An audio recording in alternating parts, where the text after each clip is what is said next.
Jésus parle de la vérité du règne de Dieu. Il n'est pas observable et pourtant il est au milieu de nous. Luc 17, 20, 21. Il sera révélé au jour du Fils de l'homme. Dans l'attente, il y a deux attitudes fausses. L'affolement ou la distraction mondaine. Le seul comportement convenant est de prier en tout temps sans se décourager. Avant de relater la parabole, Luc souligne cette leçon. En effet, une première lecture peut être erronée qui, comparant le juge et Dieu, donne à penser que Dieu tarde.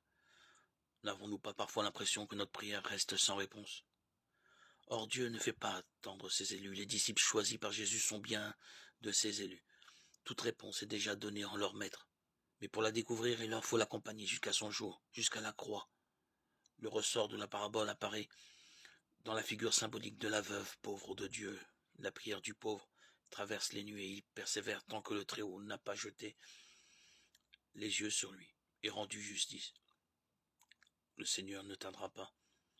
Devant un tribunal terrestre, la femme s'appuie sur son seul bon droit et y puise la persévérance.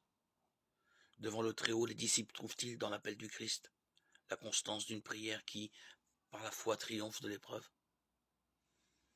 Malheureusement, leur foi reste imparfaite et ne leur permettra pas de tenir jusqu'au bout face à la croix. Il leur faut encore demander « Augmente en nous la foi » Luc 17, 5.